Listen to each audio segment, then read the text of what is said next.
The docking clamps hissed as the shuttle latched onto the ISS Intrepid, and for a moment, all Daniel Harris could hear was the metallic thrum of anticipation. The hangar bay echoed with the soft buzz of machinery, boots on deck plating, and the distant hum of life support systems. It was a familiar symphony, the pulse of a Terran warship. But to Daniel, it felt like stepping back into a memory that refused to stay buried. He walked with measured steps, the soft tap of his cane alternating with the muted clang of his metal leg. The prosthetic was sleek, functional, and combat-hardened military issue. Titanium alloy with embedded countermeasures.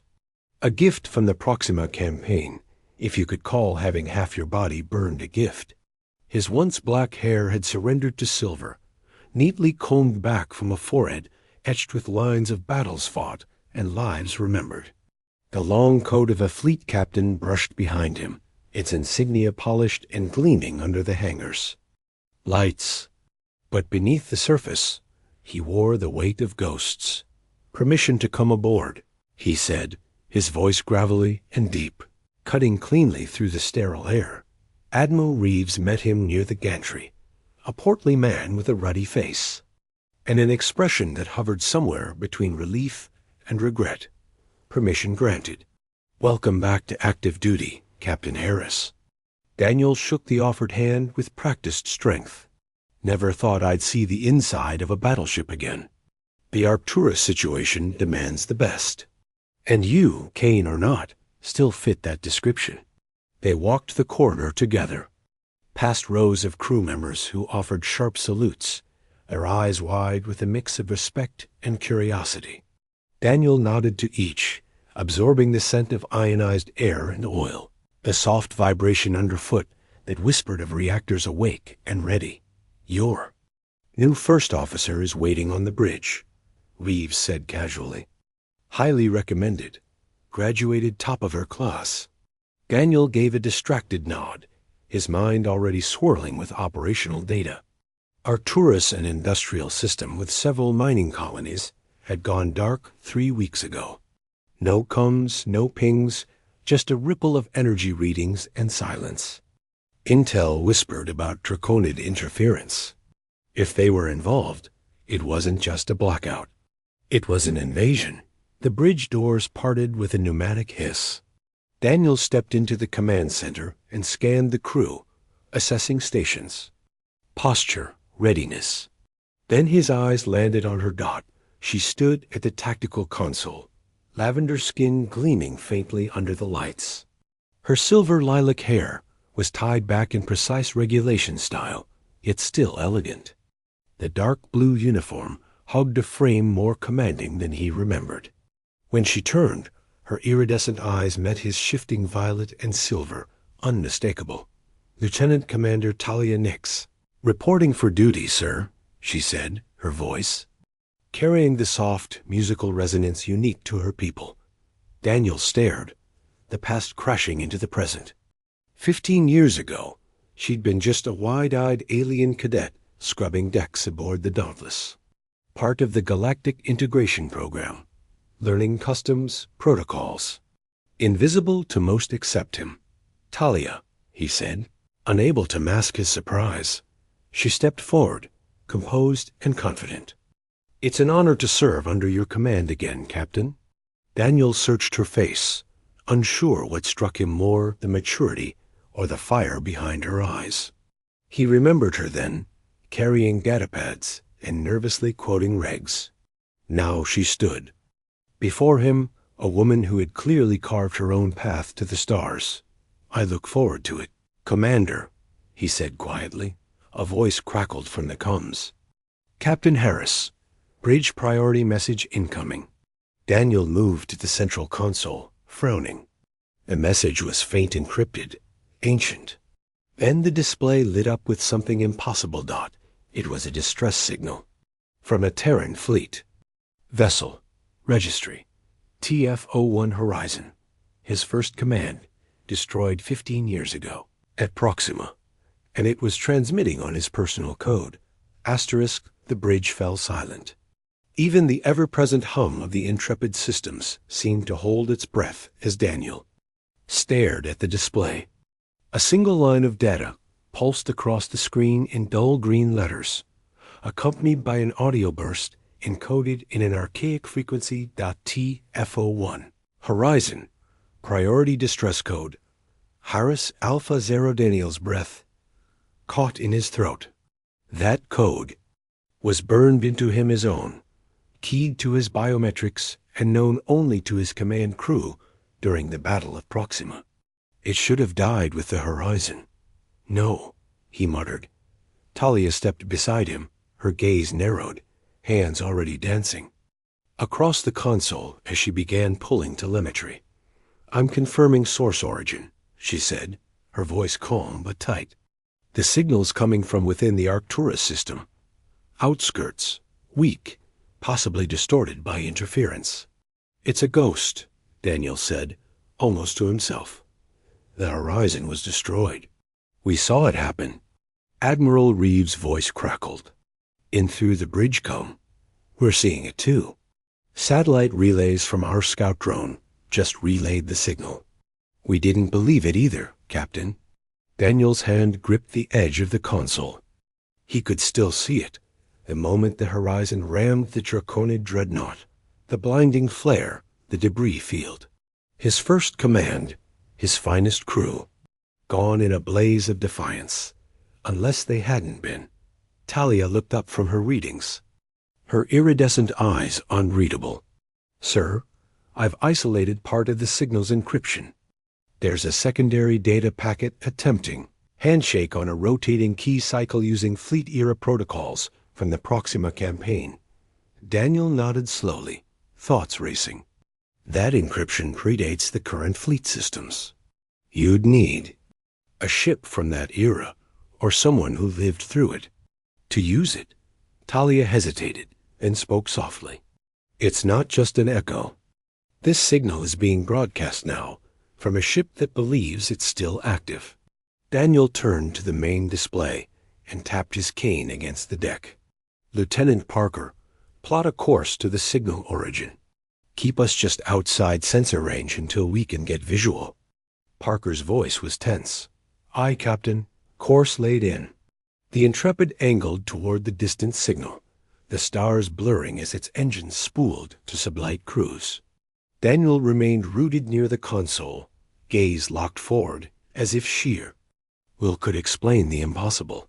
Talia moved beside him again, her voice quieter now. You were captain of the Horizon, weren't you? He nodded once. My first command.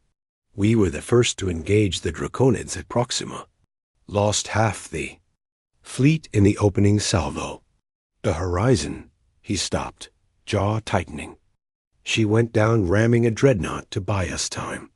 Talia didn't push further. Instead, she adjusted her console and whispered, if they survived, even part of the crew, this could rewrite everything we know about phase shift theory. Daniel turned toward her. You seem unusually fluent in Draconid temporal technology, Commander. Her expression didn't change. I studied extensively at the Academy. Tactical analysis of Proxima was part of my thesis. His eyes narrowed slightly, filing that response away for later. Then you know this could be a trap. Or a rescue. She said gently, the tension stretched between them, thick with shared understanding. Ghosts from Proxima. A signal that should be impossible. And a commander whose past and present seemed to mirror his own more than he liked to admit. ETA-2. Signal range? Daniel asked. 30 minutes, sir, Parker replied. Battle stations, Daniel ordered. Yellow alert. I want every sensor we have scanning for Draconid activity. The lights dimmed slightly as the bridge shifted into alert mode. All. Across the ship, crew members prepared for engagement. On the main view screen, the Arcturus system loomed closer, its red star pulsing like a warning. Daniel stepped toward the viewport, hands behind his back, shoulders squared beneath the weight. Of his coat and memory dot behind him, Talia watched silently, her eyes flicking to the encrypted signal, still pulsing across her console. Her hands rested on the metal edge, but her mind was racing, a storm beneath her calm, because she knew something the others didn't. And as the Intrepid pierced the silence between stars, heading toward a ship long thought dead, she wondered if this was the moment everything changed, not just for the mission dot, but for her dot, and for the man she had once served as a cadet, the man she now stood beside. As war threatened to begin again, the Arcturus system shimmered ahead, the red giant, at its heart glowing like a bloodshot eye. To the untrained eye, everything appeared stable planets following predictable orbits, radiation levels within expected variance. But to seasoned officers like Daniel Harris and Talia Nix, something about the space between stars felt wrong. They were no longer approaching a mystery. They were descending into it, now entering outer Arcturus perimeter. Lieutenant Parker called from helm, adjusting speed and sensor sweep. Bring us to a full stop 200,000 kilometers from the signal. Source, Daniel ordered. I want a full scan, every spectrum, every anomaly. No surprises. Talia was already ahead of him. Her fingers danced across the tactical interface, augmenting the sweep with filters most officers wouldn't even think to activate. Her eyes narrowed as distorted data flickered across her display. Interference, time slippage, microphase shifts in background radiation. Captain, she said, voice quiet but sharp. We're not just dealing with a cloaked signal. There's phase distortion across the entire region. These readings suggest temporal displacement ... system-wide. Daniel's hand tightened on his cane. Phase shift tech on that scale. It wasn't possible 15 years ago. Not for us, Talia agreed, but the Draconids were close. If they've perfected it, Arcturus could be a testbed, or a staging ground. Sir, Lieutenant Commander Ree, the tactical officer, chimed in. I'm picking up sensor ghosts. Small, scattered. No IFF codes. Could be ships hiding in those distortions. Or shadows of ships, Talia muttered. Echoes caught between phase states. Daniel turned toward her. Speak plainly, Commander. She didn't hesitate. If the distortion's strong enough, it could fracture temporal perception. We might be seeing fragments past, present, even future layered over one another. A shiver ran down the back of Daniel's neck. Visual contact with signal source in 5 seconds, Parker announced, bringing it up on main screen. The bridge fell into silence again. Then the display blinked, and there it was. The TF-01 Horizon, Daniel's old ship. She drifted like a corpse in the black, battered and scorched, great gashes torn through her hull. Parts of her glowed faintly, running on emergency power. Life pods long since emptied or destroyed. But unmistakable. Daniel stepped closer to the screen, as if distance alone could disprove what his eyes told him. That's her, he whispered. She should be dust. There's power coming from the temporal core, Talia said. Whatever's keeping her there, it's active. And artificial.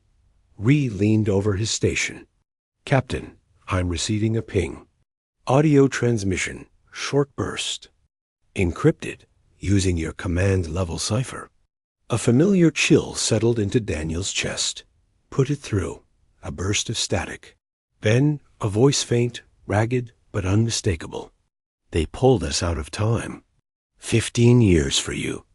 3 days for us. Draconids, experiments. Help us, Mercer. Talia froze. Captain Mercer. He was listed KI at Proxima. Daniel's jaw clenched. He went down with the Horizon. I gave the order myself. Maybe you were wrong, she said gently. Ree cut in again. Draconid vessels decloaking. 3 No-4 ships bearing down on our position. They've been waiting in the distortions. Red alert, Daniel snapped. Shields up, all hands to battle stations.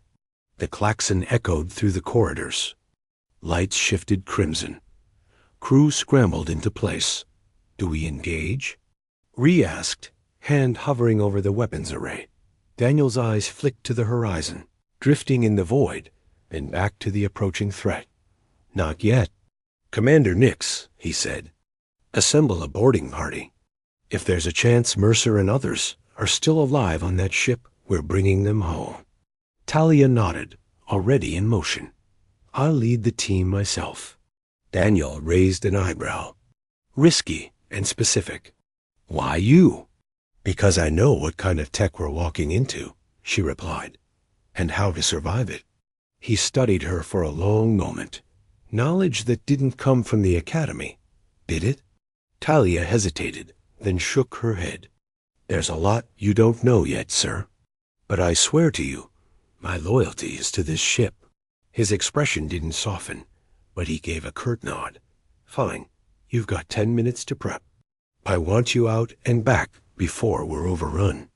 Yes, Captain. As she turned and strode from the bridge, Daniel watched her go with the storm brewing behind his eyes. The horizon was a ghost, he thought, buried. Mercer, if alive, was a man he'd mourned. And Talia Nix? She was becoming the greatest mystery of all. The ghosts of Proxima were stirring, and war was coming again.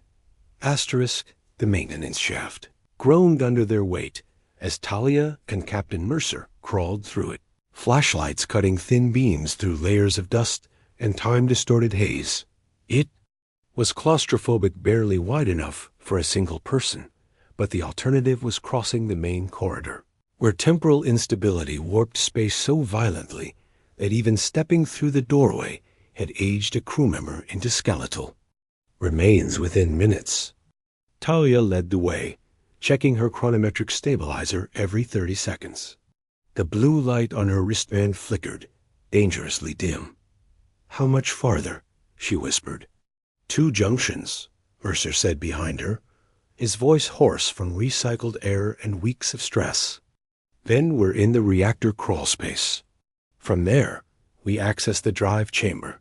Talia gritted her teeth and pushed forward. Her body ached, not from exertion, but from the subtle, insidious pressure of time itself, pressing against her. Lungs and bones, like a storm trying to drag her out of alignment with the present. They reached a vertical ladder and began climbing.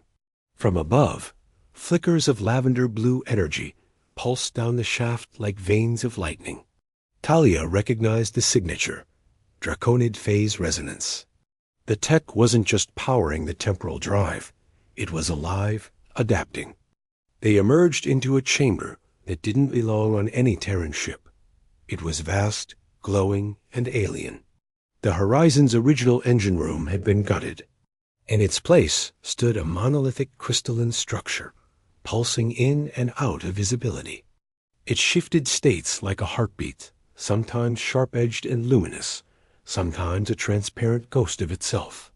Around it, alien consoles glowed with symbols that danced like smoke and numbers woven from fractals. My God, Mercer muttered. They turned my ship into a dimensional experiment. Talia approached the nearest terminal and raised her wrist scanner. The interface flickered. Draconid code scrolled across it in pulses. I can trigger a controlled collapse, she said. Overload the core from the inside. Force the system to synchronize and burn itself out. Mercer frowned. Would that stabilize the temporal zones? Long enough to evacuate the survivors. If we delay, the whole ship could phase out of existence or worse, rupture into another timeline. She didn't add the most likely result, a detonation that would release a temporal shockwave across half the sector. She moved fast. Her fingers skimmed across the alien interface, coaxing commands from a language she had studied in secret labs and black site facilities. The air vibrated around them. Light dimmed. The crystalline core began to shriek, emitting a sound that bypassed the ears and drilled directly into the skull. I've set a 30-minute countdown, she said, but it's unstable. We need to get out now. Mercer slung his rifle over his shoulder. Download what you can. Command will need proof of what happened here. Talia nodded, initiating the transfer of drive logs and encrypted field data into her neural chip. As the last packet completed, her stabilizer gave a sharp chime 6 minutes of protection remaining. Then her comm crackled. "Commander Nix, this is Harris. We've lost contact with your shuttle. Draconid warships are regrouping. Shields at 28%. We can't hold this position much longer." "We're on our way," she replied, voice taut. "Initiated core destabilization. 30-minute clock is ticking." "Understood. Be advised, sensors detect Draconid movement inside the horizon. They know what you're doing." Talia turned to Mercer. "We're going to be chased." He gave her a weary smile. "Then let's run fast." They retraced their path through warping corridors, back through the shaft. At every turn, the ship shuddered with the dying breath of the core. Lights flickered between timelines, sometimes dim red, sometimes the cold fluorescence of a ship untouched by war. Sometimes they heard voices, faint echoes of the past, screams, laughter, orders shouted by men long dead. They reached the auxiliary control room, where Sergeant Mills and the team had already gathered 30 survivors. "The shuttles are prepped," Mills said. "But there's a Draconid boarding party cutting through Deck 4. We're boxed in." Talia looked at her countdown. 25 minutes. "We'll send the first shuttle now," she said. "Mercer, you go with them." "Like hell," he replied. "Sir," she insisted, "if you die here, everything you've seen, everything we've learned dies with you. You have to tell them. The logs, the experiments, the core, they need you." He stared at her, then gave a single nod. She handed him a data spike. "This is everything I downloaded. Take it to Fleet Command." They watched the first shuttle disengage, vanishing toward the Intrepid, under fire from 2 Draconid warships. The Intrepid fought back with brutal precision, but its shields were faltering. Talia turned toward the second group. Her stabilizer buzzed again. 4 minutes of protection left. "You're not coming?" Mills asked. "I have to delay the boarding party. If they reach the survivors, no one makes it out. You'll never make it to the shuttle in time. There's an escape pod near Maintenance Shaft 7. I'll get there." He stared at her, then slowly nodded. "For what it's worth. Hell of a job, Commander." She gave him a half-smile. "Just another deck scrubber doing her part." They separated. Talia ran. Behind her, the horizon screamed, its heart unraveling. Ahead, escape and confrontation. And somewhere in between, the Draconids waited. But this time, she wasn't the cadet lost in awe of starships and heroes. She was the weapon they hadn't accounted for. And she wasn't going down alone. Talia sprinted down the collapsing corridor, the horizon shaking around her like a beast in its death throes. The walls pulsed with light that didn't belong, shifting from warm Terran steel to cold alien alloys to something else entirely. Time bled here. Every step she took might land her in a second, a century, or nowhere at all. The shriek of shearing metal echoed down the hall behind her. Draconid boarding claws had breached the hull. She could hear them. Now those inhuman footfalls. Metal scraping against plating. Reptilian growls modulated through mechanized armor.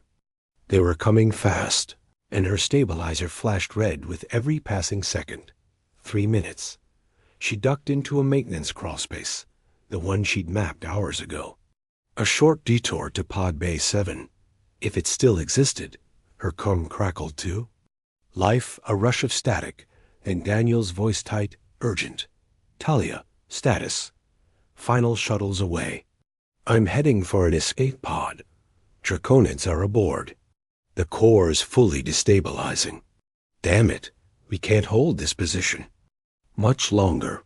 Our shields are at 18%. If you're not out in 5 minutes, we jump without you." "I'll make it," she said, launching herself forward as the passage narrowed. "Talia." His voice dropped, softer now, threaded with something he didn't have time to explain. "Just come back." She hesitated a heartbeat, then nodded to herself. "Understood, Captain." She didn't look back. She didn't have time. She emerged from the crawl space and skidded across the floor of Pod Bay 7. It was still intact barely. Cracks webbed across the viewport, and one of the 3 pods had already ejected. She sprinted to the remaining one, slammed her palm onto the control panel, and dove inside. Behind her, the hatch slammed shut. A second later, the airlock door exploded, inward draconids pouring into the bay. One spotted her through the pod's viewport, eyes glowing beneath its armored helm. It raised a weapon. The pod launched. A white flash filled her vision as the viewport blazed, the pod spiraling away, hurling her into the stars. The Gi forces slammed into her chest as the pod stabilized. Warning lights blinked. Hull integrity low. Radiation spikes. Temporal flux. But she was out. Alive. And behind her, the horizon drifted its once proud silhouette, warping and folding in on itself as the temporal core began its final collapse. On the Intrepid's bridge, Captain Daniel Harris watched the trajectory of the last escape pod. His jaw was locked, his knuckles white on the armrest of his chair. "Is she clear?" He barked. "Escape pod confirmed," Parker called from the helm. "We have her, sir. Intercepting now." Ree didn't look up from tactical. "Draconids are regrouping. They're going to try and block our jump trajectory." Daniel snapped to his feet. "All forward batteries. Fire at their engines. Punch. U.S. a whole now." The Intrepid surged forward, unleashing a coordinated barrage. Explosions rippled through the enemy line as the massive Terran cruiser drove between 2 Draconid warships, its hull rattling under fire. "FTL drive at 93%, Parker reported. "ETA to jump readiness, 90 seconds. "Hold it steady." Daniel growled. "Status on the horizon?" Talia's voice came through the coms, breathless but steady. "Captain, the core's gone unstable. It's going to blow in less than 2 minutes." "We'll be gone by then," he said. "You did it, Commander. You brought them home." There was a pause. Then her voice softened. "I had help." The crew of the Intrepid moved like clockwork, coordinating their final maneuvers as the Draconid ships scrambled in disarray. On the main screen, the horizon cracked, its hull splitting open in jagged fractures as energy bled from its core like white fire. Then it collapsed inward, a silent implosion, light bending around the dying ship. And a second later, a shockwave, not fire, not force. Time. The wave roared out in all directions, a rippling distortion of reality itself. Ships caught too close began to warp and fracture, some flickering between forms, others frozen in loops, endlessly repeating their last moments. Intrepid was right on the edge. Talia stood at the engineering console, overriding safety protocols, activating deflector resonance now.